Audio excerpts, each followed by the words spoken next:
Good morning, 5th grade. Today we're going to continue reading in our novel Homer P. Fig, but before we get started, we have a quick write. It says, have you ever heard the expression, it's too good to be true? Describe a time when someone told you something that was too good to be true. How did you feel? Press pause to write down your answer and play when you're ready for the focus question. It says, what can we infer about Reverend Willow based on Homer's description of him? So we're going to have a new character, and we're going to have to figure out what kind of person this character is based on Homer's past evidence. Our vocabulary words for today are acquaint. That's when you make someone familiar with something. If you make their acquaintance, you introduce yourself. So you would draw a line to this picture. This person is acquainting herself with the other people. The second one is scheme. A scheme is like a plan that you make with someone, and it implies that you are working together to do the wrong thing. So you would draw a line to this picture. These two characters are scheming. And the last one is provoke, and that's when you do something to one to try to get them, to try to get a rise or emotion out of them. So these two wrestlers are provoking each other with their steely looks. All right, turn the page. We're going to be reading chapter 15, and we're going to focus on Reverend Willow. So we're going to collect CSPS evidence for Reverend Willow. So I'm on page 78, and it's Train to Glory. And in chapter 14, Mr. Brewster decides to help Homer find his brother. And so he says that he is sending Reverend Willow, with Homer to go find his brother. So we're on page 78 at the top. Soon after breakfast, my new guardian, which is Mr. Willow, shuffles into the drawing room, walking like he's got something sticking up his boots. It makes it hard to lift his feet from the floor. He's tall and thin with narrow shoulders, not much wider than his head, and long skinny arms that shoot past his frayed cuffs. He's wearing an old black frock coat, short at the waist, and trousers that shine at the knees, and a crooked stovepipe hat that bumps against the door frame when he enters the room. "Pardon me, sirs," he exclaims, blushing. "1,000 apologies. Oh dear, oh dear." "Mr. Webster B. Willow. Don't look much older than my brother Harold. The fine blonde hair on his narrow chin hasn't decided if it wants to be a beard, and his eyes are so close together it looks like he's studying his nose or trying to see around it. Mostly he seems to be upset about forgetting to take off his hat like a gentleman does when entering a house. He looks like he wants to leave the room and try again." So we'll stop right there because we have some information about Mr. Willow. And we get this in-depth physical description of him. We know what he looks like based on paragraph 1. He's tall and skinny.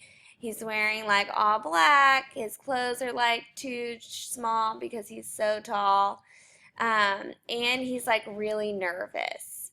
And Homer also tells us that he doesn't have a lot of facial hair, kind of like someone who's a teenager, trying to grow facial hair.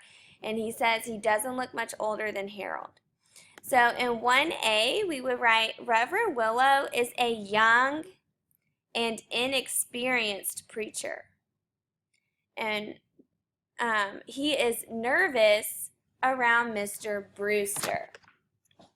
Press pause to write down your answer and play when you're ready for the evidence. And for our evidence, we could write down this sentence at the bottom of page 78, top of page 79. Mostly he seems to be upset about forgetting to take off his hat like a gentleman does when entering a house, and he looks like he wants to leave the room and try again. Press pause to write down your answer and play when you're ready for the setting. And in this paragraph, we also have the setting. We know that they are at Mr. Brewster's house. So in 2A, we would write, Reverend Willow is at Mr. Brewster's house. Press pause to write down your answer and play when you're ready for the quote. And we will actually use the same quote that we used for character because it also includes the setting. So you can also write down that quote on page 78, top of page 79 for your setting. Press pause to write down the answer and play when you're ready to keep reading. We're at the top of page 79. Never mind the hat, Webster, says Mr. Brewster impatiently. The hat is of no consequence. Come in, come in. I want thee to meet Homer Figg. He will be in thy charge. Splendid, wonderful. How do you do, sir? He says, grabbing my hand and shaking it without actually looking at me. Wonderful opportunity, splendid. He fidgets nervously with his dented hat while Mr. Brewster explains, we shall journey by train to Portland and from there take an overnight steamship to New York. We can't be exactly sure where or when Homer's brother has been assigned, Mr. Brewster says. It is likely that all the new recruits will be sent to the encampments in New York or New Jersey and from there dispatched to the field of battle. Is that clear? Field of battle, yes, says Mr. Brewster. Thee will have to make inquiries once thee has reached New York, Mr. Brewster says, focusing upon the young clergyman. I will provide thee with letters of introduction to newspaper editors, should that be useful, and to the local elders of my church. But thee will have to use thine own ingenuity to accomplish this task. Understood? Ingenuity, says Mr. Willow. Indeed. Thee must be clear in thy purpose, Webster, lest thee be mistaken for a spy. The idea alarms Mr. Willow. Spy? Spy? They hang spies, don't they? Indeed they do, says Mr. Brewster gravely, but thee will not be spying. Thee are simply inquiring as to the whereabouts of an underage soldier who was taken into the army on a ruse. Thee will secure his release by legal means. Mr. Brewster makes it sound pretty easy. All we have to do is go someplace and ask some questions, and my brother will be released from the army. All right, we will stop right there because we have our problem, and Mr. Brewster kind of resolves it. So our problem in box 3A is that Reverend Willow needs to be careful to follow all directions, or he will be mistaken for a spy. Press pause to write down your answer and play when you're ready for the quote. And the quote you can find on the bottom of page 79, where it says, Thee must be clear in thy purpose, Webster, lest thee be mistaken for a spy. Press pause to write down the quote and play when you're ready for the solution. And for the solution, in box 4A, we would write, Reverend Willow will not be caught as a spy because he's inquiring about an underage soldier and will secure his release by legal means. Press pause to write down your answer and play when you're ready for the quote.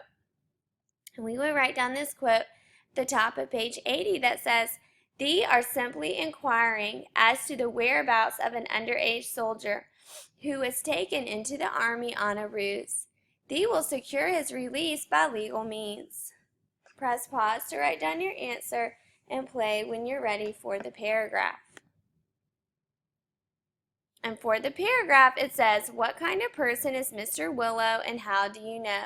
So make sure you use evidence from the text as well as your homeschool journal to help you come up with a really solid character trait.